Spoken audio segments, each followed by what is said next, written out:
कई लोग जीवन भर यही सोचते रहते हैं, हम भोग के लिए आए हैं या भक्ति के लिए। पर एक छोटा सा अनुभव जीवन का उत्तर दे देता है।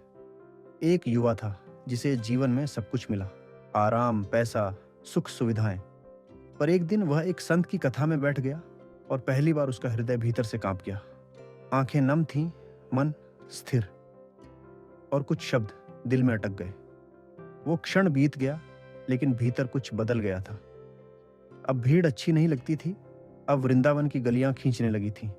जब कभी संतों की वाणी सुनता तो लगता, यह तो मैं बहुत पहले से जानता था, बस भूल गया था।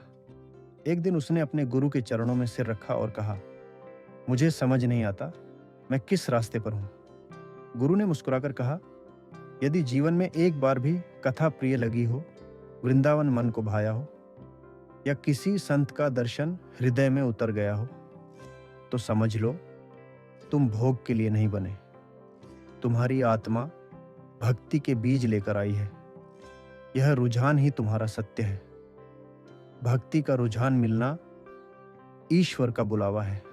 एक बात मन में दृढ़ कर लीजिए, अगर आप यह जानना चाहते हैं कि आप इस जीवन में भोग भोगने आए हैं या भक्ति के लिए, तो उत्तर बहुत सरल है, मगर अनुभव से जुड़ा हुआ है।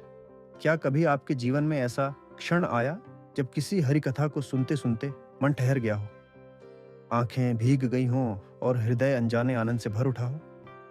क्या कभी वृंदावन की गलियां देखकर ऐसा लगा कि आप अपने ही घर लौट आए हैं?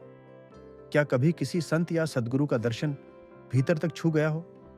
उनकी वाणी सुनते हुए ऐसा लगा हो जैसे वर्षों की प्यास बुझ गई। तो सुनिए, यदि यह सब एक बार भी हुआ है, बस एक बार भी, तो समझ लीजिए आप भोग के लिए नहीं बने। आपकी आत्मा भक्ति की ओर झुक चुकी है। यह झुकाव कोई संयोग नहीं, यह आपकी आत्मा की पुकार है।